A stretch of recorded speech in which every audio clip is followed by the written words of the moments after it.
एक गरीब आदमी था जो कि अपनी मजदूरी करके अपनी परिवार का भरण पोषण किया करता था, और उसकी गरीबी का फायदा उसका पत्नी उठाती थी।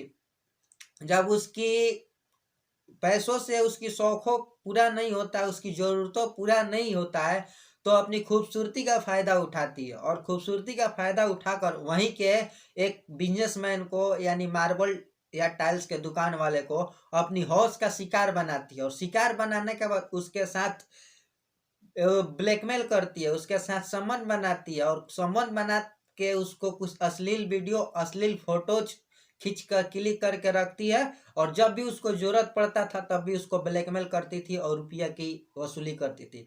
करीब उससे 23 लाख रुपए तक वसूल चुकी थी। आगे की घटना क्या है, आगे की सच्चाई क्या है, बताएंगे आपके वीडियो में, तो आप एंड तक बने रहें। तो नमस्कार, आप देख रहे हैं क्राइम संस्थक। अगर आप हमारे इस वीडियो को फेसबुक पेज पे देख रहे हैं तो पेज को फॉलो कर लीजिएगा, अगर यूट्यूब चैनल पे देख रहे हैं तो चैनल को सब्सक्राइब कर लीजिएगा।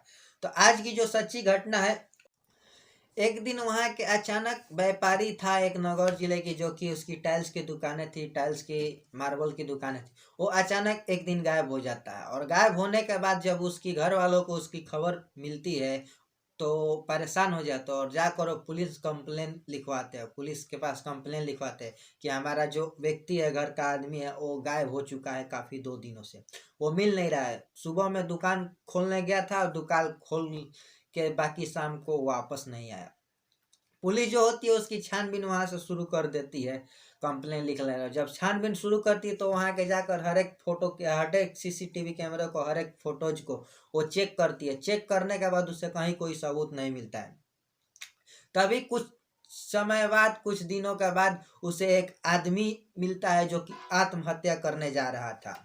जब आत्महत्या करने जा रहा था तो वहाँ के गांव वालों ने, वहाँ के परिजनों ने उसे आत्महत्या करने से रोका, और उससे वजह जानी, और उसके बाद उसे रोक कर वो पुलिस के हवाले कर दिया। जब पुलिस ने उसे अरेस्ट कर लिया, और अरेस्ट करके जब थाने में ले गया, और थाने में ले जाने के बाद उससे पूरी सच्चाई पूछी, सच्चाई जानने की कोशिश की, तो जो बताया वो वाकई में बहुत।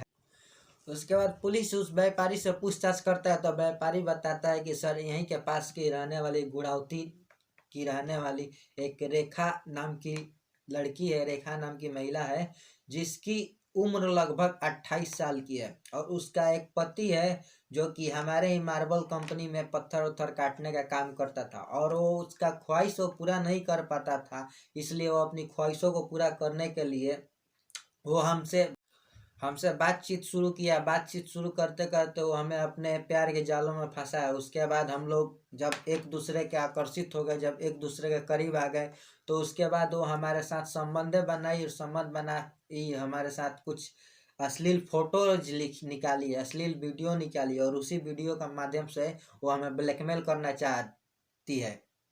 करीब इसके पहले 1-2 बार हमको ब्लैकमेल कर चुकी थी। जब एक बार उन्होंने हमें ब्लैकमेल किया था, तो हमसे करीब 23 लाख रुपए की डिमांड की गई थी, जिसे मैं चुपे चोरी ला के दे दिया। नहीं तो हमें ये बोला करती थी कि तुम देखो, इतने बिजनेसमैन आदमी हो, इतने इज्जतदार आदमी हो, अगर गलती से मैं तुम्हारा वीडियो वायरल कर दूंगा, वो तुम्हारे सोशल मीडिया पे सारी चीज़ें वायरल कर दूंगा, तो तुम अपना बारे में सोचो। ये सारी चीज़ें बोल बोल कर हमें डराती थी, धमकाती थी, और हमें ब्लैकमेल किया करती थी। उसके बाद फिर मैं जब 23 लाख रुपया उसे दे दिया, तो फिर उसने 1 हफ्ता या 10 दिन के बाद फिर हमारे पास फ़ोन करती है, और फ़ोन करती है तो फिर हमसे 50 लाख रुपए की डिमांड करती है। तो मैं तो 50 लाख रुपए दे नहीं सकता था, इसलिए मैं आत्महत्या करने जा रहा था। इतने बातें उस व्यापारी की पुलिस सुनती है, तो उस महिला को गिरफ्तार करती है, जिसका नाम रेखा था, और उसके साथ एक और व्यक्ति था जिसका नाम शैतान सिंह था। ये दोनों बड़ी ही प्लानिंग के तहत इस व्यापारी को ब्लैकमेल किया करते थे। और जो शैतान सिंह था, इसका शायद भाई था, रेखा का भाई था, और इसका जो पति था उसी की मार्बल कंपनी में काम किया करता था, पत्थर उत्थर का कटाई किया करता था। वो कुछ पैसे बहुत कमाता था, जिससे घर परिवार चलता था, और जिससे रेखा की ज़रूरतें पूरा नहीं हो पाती थी, इसलिए वो अपने खूबसूरती का फ़ायदा उठाती है, और उसी की कंपनी की मालिक को अपने हुस्न का शिकार बनाती है, हौस की शिकार बनाती है, और उसके साथ ब्लैकमेल करती है। उसके बाद वहाँ के पुलिस इतने सारे बातें सुनने के बाद तीनों को अरेस्ट कर लेती है, और अरेस्ट करके वो आगे की कार्रवाई के लिए भेज देती है। तो दोस्तों ऐसे ऐसी महिलाओं के बारे में आपका क्या कहना है, जो अपनी खूबसूरती का फ़ायदा उठाकर किसी और मर्द के साथ संबंध बनाती है, उसका अश्लील वीडियो बनाती है, अश्लील फ़ोटो बनाती है और उसके साथ बाद में उसको ब्लैकमेल करती है। ऐसे ऐसी महिलाओं से आप हमेशा सतर्क रहें, सावधान रहें।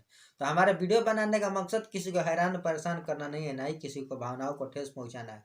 तो बस हमारा वीडियो बनाने का मकसद है कि ऐसे ऐसे लोगों से, ऐसे ऐसे महिलाओं से, ऐसे ऐसे आदमियों से आप लोग सतर्क रहें। तो बस दोस्तों चलते हैं, मिलते हैं फिर एक नए एपिसोड के साथ में। तब तक के लिए जय हिंद, जय भारत।